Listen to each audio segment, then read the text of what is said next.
Trigonometry.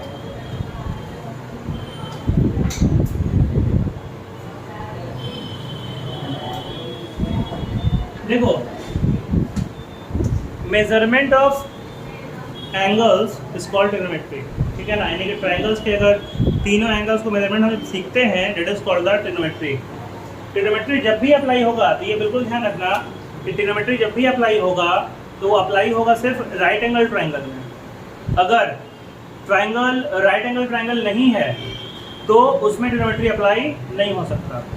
अब right angle triangle क्या होता है ये तुम लोग को मालूम होना चाहिए कि राइट एंगल ट्रायंगल एक ऐसा ट्रायंगल है, ठीक है, जिसका एक एंगल 90 डिग्री का होता है, ठीक है ना, तो उसको बोलते हैं राइट एंगल ट्रायंगल। इसका मतलब ये कि सिर्फ राइट एंगल ट्रायंगल में ही ट्रिग्नोमेट्री अप्लाई हो सकता है।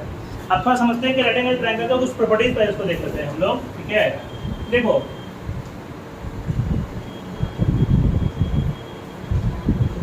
ये मानते हैं कि राइट एंगल ट्रायंगल है, ठीक है, यहाँ बन गया राइट एंगल, ये ए मान लो, ये बी मान लो, ये सी मान लो। क्लियर। अब देखोगे ये होता है बेस, ठीक है ना, इसको क्या बोलते हैं, बेस बोलते हैं, ठीक है। ये होता है परपेंडिकुलर, क्लियर, और ये होता है हाइपोटेनस। बात समझ में आ रहा है, क्लियर। यानी कि राइट एंगल ट्रायंगल में तीन चीज होता है, हाइपोटेनस, परपेंडिकुलर और बेस। इन तीनों में सबसे बड़ा होता है हाइपोटेनस, ठीक है ना, मतलब कि परपेंडिकुलर और बेस से ही बड़ा क्या होता है, हाइपोटेनस, ठीक है ना। परपेंडिकुलर, बेस और हाइपोटेनस में कुछ रिलेशन होता है। वो रिलेशन जो कि परपेंडिकुलर, बेस और हाइपोटेनस के बीच में होता है उसको हम लोग डिफाइन करते हैं पाइथागोरस थ्योरम से, ठीक है ना। और वो ये बोलता है कि h² is equal to p² plus b²। Clear. ये होता है पाइथागोरस थ्योरम।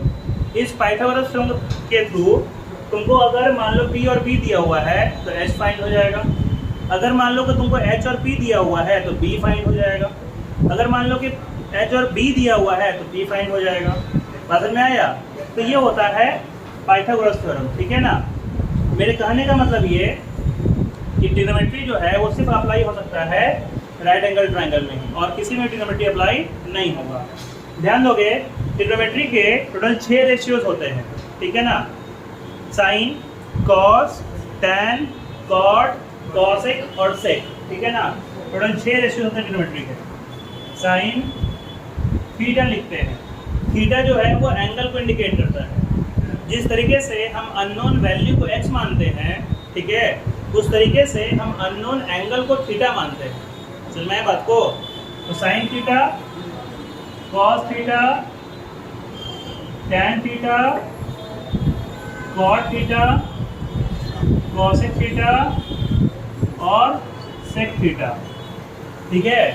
ये देखो टोटल 6 वैल्यूज हुए, 1 2 3 4 5 एंड 6, ठीक है ना। टोटल 6 वैल्यूज होते हैं। इनका अपना एक फार्मूला होता है, ठीक है ना। वो फार्मूला क्या है वहां से हम लोग समझ के चलते हैं इसको, ठीक है। ध्यान दो,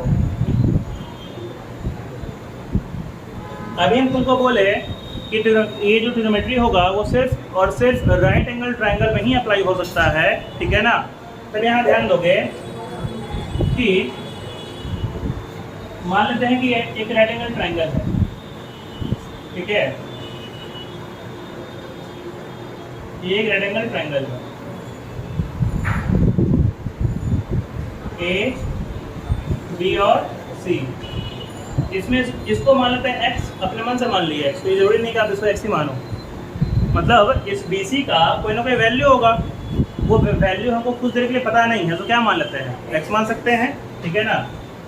ये जो वैल्यू है इसको मान लेते हैं y, कुछ टाइम के लिए क्या मान लिए y, और इसको मान लेते हैं r, ठीक है ना, कुछ टाइम के लिए। तो ध्यान दोगे फॉर्मूले पर, ठीक है ना। तो sine theta is equal to होता है p/h, ठीक है ना, यानी परपेंडिकुलर बाय हाइपोटेनस। समझ में आया। साइन का फॉर्मूला क्या होगा, p/h, क्लियर। कॉस का फॉर्मूला होता है b/h, ठीक है। tan का फॉर्मूला होता है P/B। क्लियर? अब ध्यान दोगे, कॉसेक का फॉर्मूला ध्यान समझो कि अगर तुमको साइन, कॉस और टैन याद है, तुम इन तीनों को उलट दोगे तो बाकी तीन निकल जाएगा। मेरे कहने का मतलब ये है कि साइन का उल्टा होता है कॉसेक, कॉस का उल्टा होता है सेक और टैन का उल्टा होता है कॉट, है ना? इस बात को ध्यान रखना कि साइन का उल्टा कॉस है, तो अगर साइन जो है वो P/H है तो कॉसेक हो जाएगा H/P। अच्छा ऐसा करो कि इसको तुम PH ऐसा मान लो, ज़रा बेस्ट है, इसको B मान लो, है ना? P मान लो, इसको H मान लो, है ना? परपेंडिकुलर बेस और हाइपोटेनस, ठीक है? कॉट जो है वो टैन का उल्टा, तो अगर टैन जो है वो तुम्हारे पास P/P है तो कॉट क्या हो जाएगा? B/B, ठीक है? उसके बाद सेक जो है वो कॉस का उल्टा, ठीक है? तो कॉस अगर B/H है तो सेक क्या हो जाएगा? H/B। अब ध्यान दो, मेरे कहने का मतलब ये कि तुमको बस तीन वैल्यू याद रखना होगा अगर कभी जरूरत पड़ा तो, साइन, कॉस और टैन का। अगर तुमको ये तीन कंफर्म याद है, ठीक है, तो इन तीन को पलट दोगे तो बाकी तीन का वैल्यू निकल जाएगा। क्लियर बात को? तो ध्यान देना, यहाँ पर हम लोग कभी कभी इसमें ही कंफ्यूज कर जाते हैं कि साइन का फॉर्मूला क्या होगा? P/H होगा, कॉस का फॉर्मूला क्या होगा? B/H होगा। तो इसके लिए एक थोड़ा ट्रिक भी था, ठीक है ना? वो था एक पंडित बद्री प्रसाद हरिहर बोल करके, ठीक है ना? शायद बताया गया होगा, ठीक है ना? बताया गया तो बढ़िया, छोड़ देते हैं उसको, ठीक है? तो अब ध्यान दोगे कि साइन का उल्टा कॉसेक, कॉस का उल्टा सेक और टैन का उल्टा कॉट, ये तो याद रहेगा, इसमें कोई दिक्कत वाली बात तो नहीं है। बोलो कोई दिक्कत तो पूछ लो, नहीं है ना? अब ध्यान दो,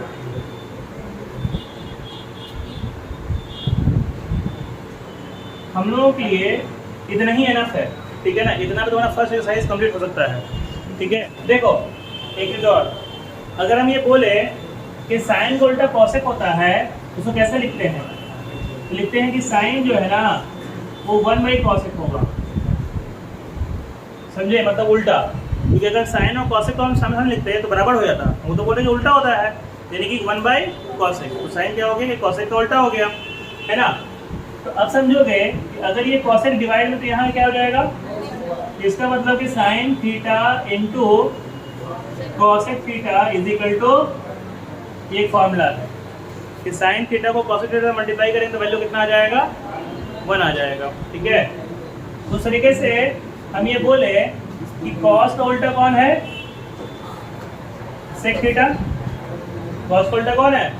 सेक थीटा, ठीक है ना? तो अगर ये सेक नीचे है तो यहाँ ले आओ तो ये मल्टीप्लाई में हो जाएगा, तो क्या होगा? कॉस थीटा, अगर ये तुम डॉट देते हो ना तो डॉट का मतलब क्या होता है? मल्टीप्लाई होता है, ठीक है? इज इक्वल टू 1, ठीक है? हम क्या बताए थे कि टैन का उल्टा कौन होता है? कॉट थीटा, यानी ये हो गया 1/cot थीटा। तो अगर तुम कॉट को यहाँ ले आओगे, ठीक है, तो क्या हो जाएगा? Tan theta into is equal to, है ना? ये सारे फॉर्मूले हैं जिनको आपको ध्यान रखना है, ठीक है? अब मेरी बात समझो, tan theta is equal to होता है sine theta by cos theta. अब बोलो ये कैसे, है ना? तो ध्यान दो, इसका लोग लिखते हैं प्रूफ भी। प्रूफ देखो इसको कैसे हो गया।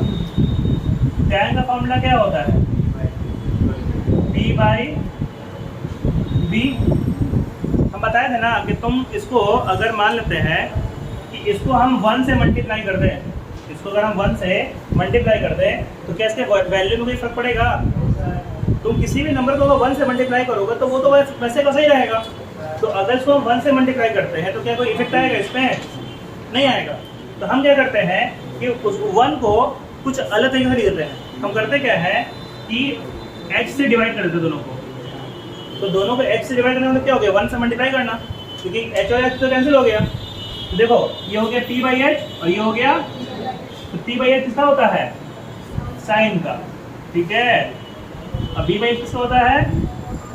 इसे ये प्रूफ होता है कि tan थीटा जो है वो साइन बाई कॉस के बराबर होता है। बोलो क्लियर? कोई डाउट? कोई डाउट तो बोल लो। ठीक है, देखो एक राइट एंगल ट्रायंगल है, ठीक है, इसमें ए बी और सी यहाँ राइट एंगल है, इसका वैल्यू 3 है, इसका वैल्यू 4, इसका वैल्यू 5, ऐसा मान लेते हैं, है ना। अब ध्यान दोगे, अगर तुमसे बोला कि साइन सी क्या होगा, साइन सी, यानी पहले हम साइन थीटा लिख रहे थे ना, पहले क्या लिख रहे थे, साइन थीटा, थीटा मतलब अननोन एंगल, यानी हमको एंगल पता नहीं है, तो जब तक हमको एंगल पता नहीं हुआ हमें लगा रहे थीटा, अब तो हम बोल रहे सी, मतलब हम एंगल कंफर्म है, कौन सा एंगल, सी एंगल, तो यहाँ पे थीटा नहीं लिखेंगे, ठीक है ना, जब हमको एंगल पता तो वहाँ पे एंगल लिखेंगे, हम थीटा लिख रहे हैं, सी लिख दिया, तो साइन सी, तो फॉर्मूला क्या होता है, पी बाई एच, फॉर्मूला क्या होता है, पी बाई एच, ठीक है। तो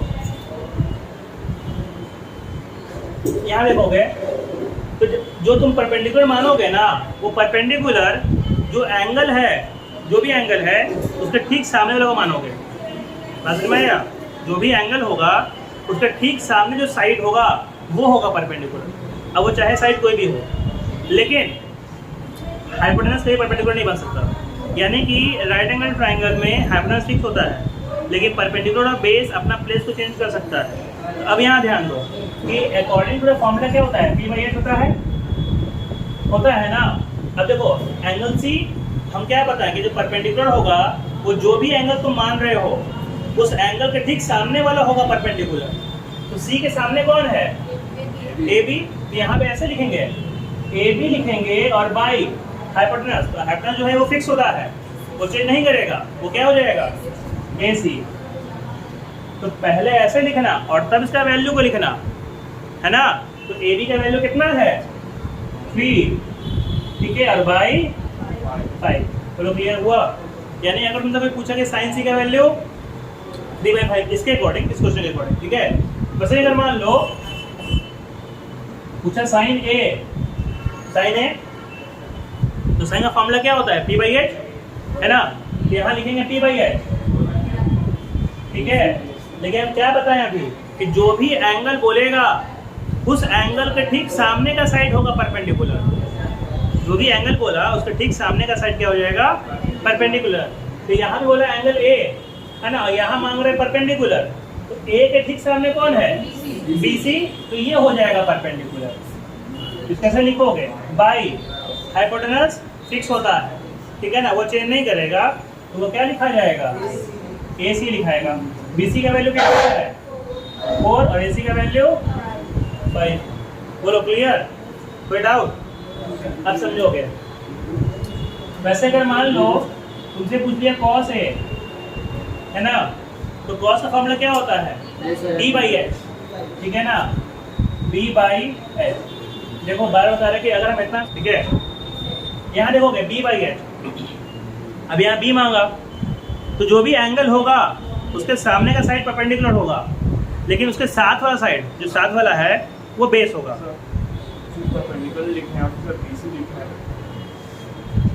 ये ए है, मैंने क्या बोला कि जो भी एंगल बोलेगा उसके सामने का परपेंडिकुलर होगा, तो ए ये हुआ, इसके सामने कौन है, बात समझ में आया। अब बात समझोगे, जो भी एंगल होगा उसके साथ वाला साइड, जो साथ वाला होगा वो होगा बेस, जो एंगल है उसके सामने वाला परपेंडिकुलर, जो एंगल है उसके साथ वाला बेस होगा, ठीक है ना। इसका मतलब ये कि यहाँ पे ए बोला तो ए के साथ वाला ए बी है, अब बोलोगे सर ए के साथ वाला तो ए बी भी है और ए सी भी है, तो हम क्या बताएं कि ए सी तो हाइपोटेनस है, वो तो फिक्स होगा, उसको आप चेंज नहीं कर सकते। तो अब कौन रह गया, हाँ, तो बेस कौन हो जाएगा इसके लिए, ए बी होगा, और हाइपोटेनस कौन होगा, ए सी होगा। ए बी का वैल्यू कितना हो गया, 3/5, बोलो क्लियर है, कोई डाउट? समझ आ रहा है, एकदम इजी में ध्यान रखना कि जो भी एंगल बोलेगा उस एंगल के ठीक सामने का साइड परपेंडिकुलर और उस एंगल के ठीक साथ वाला साइड बेस, लेकिन हाइपोटेनस फिक्स रहेगा, उसको तुम बेस नहीं मान सकते, ठीक है। फिर समझो, अगर मान लो लिख दिया cos b, है ना, तो cos का फॉर्मूला क्या होगा, d/h, है ना, बी बाई एच। अब देखो यहाँ पे बोला कॉस बी, तो बेस कौन हो जाएगा? हाँ नहीं, बीसी ना होगा। देखो कॉस बी बोला, ठीक है ना, तुम क्या बोला? सॉरी बी लिख दिया, कॉस सी लिखा था, 90 नहीं होता, गलती कर दी हम, कॉस सी लिखा था। हाँ, अब बताओ कि बेस कौन हो जाएगा? बीसी हो जाएगा। क्योंकि देखो अगर तुम देखोगे तो बोलोगे सर आप तो बोल रहे सात साइड, अब साथ में दो साइड है, एक तो बीसी भी है और एक एसी भी है इसके, तो एसी तो फिक्स है ना कि वो हाइपोटेनस है, तो वो बेस नहीं हो सकता, इसलिए बेस में क्या हो गया? बीसी, और हाइपोटेनस कौन हो जाएगा? तो बीसी कितना है? 4/5। बोलो क्लियर है? समझ में आ रहा है कैसे बन रहा है क्वेश्चन? हाँ, फिर देखो अगर मान लो तुमसे बोला कि tan A निकालो, tan A, तो tan का फॉर्मूला कौन दिमाग में लाएंगे? वो होगा P/B, ठीक है ना, P/B। अब बताओ कि इस एंगल के लिए P कौन होगा? हाँ, BC हो जाएगा, और इस एंगल के लिए बेस कौन होगा? हाँ, AB होगा। क्या ये सबको क्लियर है? और BC का वैल्यू कितना हो गया? 4, और AB का वैल्यू ये इसका आंसर हो गया tan A का, ठीक है। अगर मान लो तुमको निकालना हो tan B, sorry tan C, तो फॉर्मूला चेंज नहीं करेगा, फॉर्मूला तो वही रहेगा, वैल्यू चेंज कर देता है, फॉर्मूला वही रहेगा, यानी कि P/B ही रहेगा। तो tan C के लिए परपेंडिकुलर कौन हो जाएगा? AB, और बेस कौन हो जाएगा? हाँ, यहाँ पे हो जाएगा AB/BC, क्लियर। AB का वैल्यू कितना हो गया? 3/4। बोलो क्लियर है? कोई डाउट? अगर तुमसे पूछ लिया cosec A, क्लियर, तो cosec A कितना होगा? हम बताए थे कि cosec किसका उल्टा? साइन का। तो तुमको अगर साइन A मालूम है तो तुम साइन A को पलट दो, तो किसका वैल्यू आ जाएगा? cosec A का वैल्यू आ जाएगा। क्लियर है बात को? तो तुम देखो कि साइन A कितना है? 4/5, तो cosec A क्या हो जाएगा? बोलो क्लियर? कोई डाउट?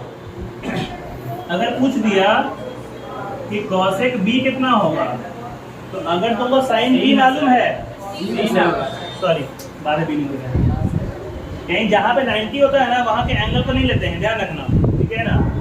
cosec C कितना होगा? तो अगर तुम्हें साइन C मालूम है तो साइन C को पलट दो, तो cosec C आ जाएगा। वो कितना है साइन C? तो ये हो जाएगा 3/5 है, तो ये हो जाएगा 5/3, क्लियर। अगर मान लो cot A बोला, तो हम बताए थे कि cot किसका उल्टा? tan का। तो अगर तुमको tan A मालूम है तो tan A को पलट दो, तो cot A आ जाएगा, यानी कितना हो जाएगा? वो हो जाएगा 3/4। अगर मान लो कि तुमसे cot C बोल दिया, है ना, तो अगर तुमको tan C मालूम है तो tan C को पलट दो, तो cot C आ जाएगा, कितना हो जाएगा? 4/3। बोलो क्लियर?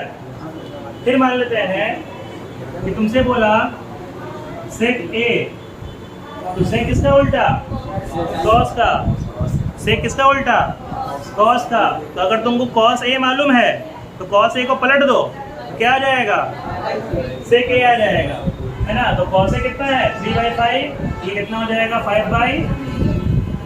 क्लियर है?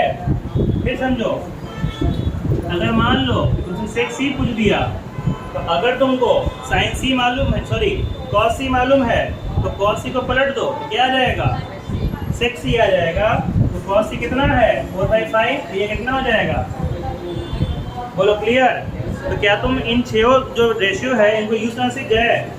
किसको परपेंडिकुलर किसको बेस में? क्लियर है? हाइपोटेनस फिक्स होता है, परपेंडिकुलर जो भी एंगल बोलेगा उस एंगल के सामने वाला जो साइड होगा वो होगा परपेंडिकुलर, है ना, और जो भी एंगल बोला उसके साथ का जो साइड होगा वो होगा बेस। इतना बात क्लियर है? चलो ठीक है, हम लोग स्टार्ट क्वेश्चन को देखते हैं। इन सबको हम बोलते हैं, यहाँ ध्यान दोगे, इन सबको बोलते हैं हम लोग ट्रिग्नोमेट्रिक रेशियोज, ठीक है ना। तुम्हारे क्वेश्चन में क्या बोला मैं समझ लो, तुमको ये बोला कि तुमको साइन थीटा का वैल्यू दिया हुआ है, तुमको बाकी ट्रिग्नोमेट्रिक रेशियोज का वैल्यू फाइंड करना है। तो टोटल कितना होता है? 6, और 6 में से एक तुमको तो दिया हुआ है, बचा और कितना? 5 और बचा, यानी तुमको 5 रेशियोज के वैल्यू और फाइंड करना है। देखो तो चूंकि ये रेशियो रहता है ना, तो तुम इसमें x लगा के चलोगे। कैसे वो समझो कि अगर मान लो तुमको ये क्वेश्चन दिया हुआ है, ठीक है, ध्यान दो, sine theta is equal to कितना है, √3/2, मतलब परपेंडिकुलर बाई हाइपोटेनस फॉर्मूला होता है। फॉर्मूला क्या होता है, परपेंडिकुलर बाई हाइपोटेनस। इसका मतलब ये कि तुमको यहाँ पे परपेंडिकुलर कितना है, √3, और हाइपोटेनस कितना है 2। लेकिन चूंकि ये रेशियोज में ना होता है तो कैसे लिखेंगे, लेट हमने माना परपेंडिकुलर √3x, ठीक है ना, क्योंकि रेशियो होता है तो x लगाते हैं, है ना, और हाइपोटेनस कितना 2x। तुमको फाइंड क्या करना है, तुमको फाइंड करना है cos tan, मतलब अगर मान लो कि तुम 2 और फाइंड कर लो, cos और tan, तो बाकी इन तीनों को पलट दोगे तो बाकी 3 आ जाएगा। नहीं चलेगा क्योंकि यहाँ रेशियो लिखा रहता है। तो रेशियो तुम्हारा मान लेते हैं कि तुम क्वेश्चन सॉल्व करते होगे 10th में, अगर लिखो तो 2:5, तो क्या मानते हो, 2x/5 मानते हो ना जी। तो वैसे ये रेशियो में है, तो यहाँ तुम्हें x लगाना पड़ेगा, और अगर नहीं लगाते हो तो मार्क्स कट जाएगा वहाँ पर, तो मार्क्स कटेगा वो। तो अगर स्कूल का टीचर है तो मेहरबानी कर देगा, और नहीं एग्जाम में कर दोगे ना साहब तो मार्क्स कटता है, ध्यान रखोगे। हम बारे बोल रहे हैं कि आप लोगों का भाई तुम्हारा जीवन में तो एक ही बार 10th आ रहा है, तो थोड़ा सा एफर्ट लगा लिखी दो तो क्या दिक्कत आएगा। तो वहाँ पे शॉर्ट क्यों मारना चाहते हो, नहीं टाइम के कारण तो उसको मैनेज करो ना। तुम जो घर बैठकर टाइम वेस्ट कर रहे हो, तो उसमें ये प्रैक्टिस करो कि हम कैसे टाइम को मैनेज करें, समझे। हाँ तो ध्यान दोगे, बता रहे थे कि परपेंडिकुलर हाइपोटेनस मिल गया। अब समझो कि अगर तुमको कॉस निकालना है, ठीक है ना, और अगर तुमको टैन निकालना है, तुमको बेस भी चाहिए, है ना, क्या चाहिए, बेस भी चाहिए। तो बेस निकालने के लिए फॉर्मूला क्या होगा, √h² - b², है ना, ये ना होगा फॉर्मूला। देखोगे हाइपोटेनस कितना है, हाइपोटेनस हो गया 2x, तो 2x का स्क्वायर, परपेंडिकुलर कितना है √3x, तो √3x का, तो ये कितना होगा, ये हो जाएगा 4x का स्क्वायर, और ये हो जाएगा, ठीक है, तो माइनस कर देंगे कितना आएगा, √में x², और चूंकि x² रूट में है तो वो बाहर निकल जाएगा, तो कितना हो जाएगा, सिर्फ x हो जाएगा। क्लियर है बात को, कोई डाउट। इसका मतलब मेरे को b मिल गया। अब क्या निकालना है, cos निकालना और tan निकालना है, ठीक है ना। लिखेंगे cos theta is equal to b/x, है ना। देखो b मेरा कितना आया, x आया, तो b हम लिख लेंगे x, ठीक है ना, h का लिखेंगे 2x, x कैंसिल हुआ, यानी इसका आंसर कितना हो गया, यानी cos थीटा का वैल्यू कितना हो गया 1/2। फिर तुमको निकालना होगा tan थीटा, क्लियर। तो tan का फॉर्मूला क्या होता है, p/b होता है ना, तो p कितना हो गया √3x, ठीक है, और b कितना हो गया x कैंसिल, यानी आंसर कितना हो गया। अब देखो तुमको 5 वैल्यू निकालना है, यानी बचा क्या, cosec, sec और cot, है ना। तो cosec थीटा निकालने के लिए हम बताए थे cosec थीटा जो है वो किसका उल्टा, साइन का। तो तुमको साइन मालूम है √3/2, इसको पलट दो, क्या आ जाएगा 2/√3, ये हो गया cosec थीटा का वैल्यू, है ना। अगर तुमको निकालना है sec थीटा, है ना, तो sec किसका उल्टा, cos का। तो अब इस cos का वैल्यू कितना आया 1/2, तो पलट दो, तो 2/1, तो नीचे में 1 लिखो या ना लिखो उससे कोई दिक्कत नहीं होता, ठीक है। अब देखोगे फिर तुमको निकालना है cot थीटा, तो cot किसका उल्टा, tan का। तो tan कितना है √3/1, क्योंकि नीचे 1 छुपा हुआ है, तो पलटो तो कितना हो जाएगा, ये हो जाएगा 1/√3। क्या ये क्लियर हुआ, कोई डाउट, समझ में आ गया। चलो यहाँ देखो, अब यहाँ ध्यान दोगे, तुमको ये दिया हुआ है, ठीक है, और ये फाइंड करना है। तो मेरी बात समझोगे कि ये दिया हुआ और ये फाइंड करने के लिए तुमको पहले साइन और कॉस फाइंड करना पड़ेगा, तब ना उसका स्क्वायर करोगे, ठीक है। तो ध्यान समझो, ये हम लिख दें tan theta is equal to, देखो √3 मल्टीप्लाई में है, उधर जाएगा तो क्या हो जाएगा, ये ऐसा डिवाइड में हो जाएगा। √3 पहले मल्टीप्लाई में था, उसको उधर भेज तो क्या हो गया, वो डिवाइड में हो गया। अब tan का हमको फॉर्मूला पता है, p/b b। इसका मतलब ये कि p का वैल्यू 1 और b का वैल्यू √3। तो पहले हम h निकालेंगे यानी हाइपोटेनस, है ना। देखोगे हम अभी बताए थे कि चूंकि ये रेशियो में होता है इसलिए यहाँ पर तुम x लेके चलोगे। अगर तुम ऐसा नहीं करते हो तो मार्क्स कटेगा, ठीक है ना। तो लिखेंगे लेट p हो जाएगा x, क्योंकि 1x लिखो या सिर्फ x लिखो, ठीक है ना। और b हो जाएगा √3x, ठीक है। तो पहले हम h निकालेंगे, फॉर्मूला p² प्लस b², ठीक है। परपेंडिकुलर कितना हो जाएगा x² और बेस क्या होगा √3x का, ठीक है। ये क्या होगा x² और ये क्या होगा, ऐसा हो जाएगा। ये प्लस हो जाएगा तो कितना हो जाएगा,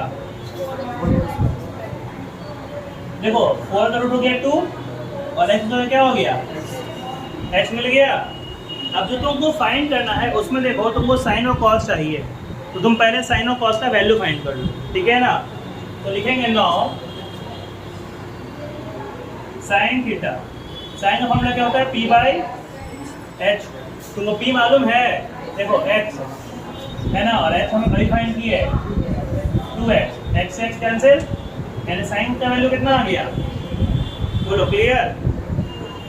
और फिर क्या फाइंड करना है, कॉस से फाइंड करना है, तो कॉस थीटा p/h। तो p का वैल्यू कितना है √3x, ठीक है, तो √3x। और h का वैल्यू कितना है 2x, x x कैंसिल, कितना हो गया √3/2। यानी हम यहाँ पर साइन और कॉस निकाल लिए और हमको ये फाइंड करना है। लिखेंगे नाउ cos² थीटा माइनस, इसका मतलब क्या बोला कि जो भी कॉस का वैल्यू होगा उसका स्क्वायर, फिर माइनस जो भी साइन का वैल्यू होगा उसका स्क्वायर। तो कॉस का वैल्यू कितना हम निकाले हैं √3/2, √3/2 इसका स्क्वायर माइनस साइन का जो वैल्यू होगा, तो साइन का वैल्यू कितना है 1/2 और इसका स्क्वायर, ठीक है। इसका स्क्वायर करने पे कितना आ जाएगा 3/, इसका स्क्वायर करने पे एलसीएम 4 हो जाएगा, है ना। ऊपर क्या होगा बोलो क्लियर।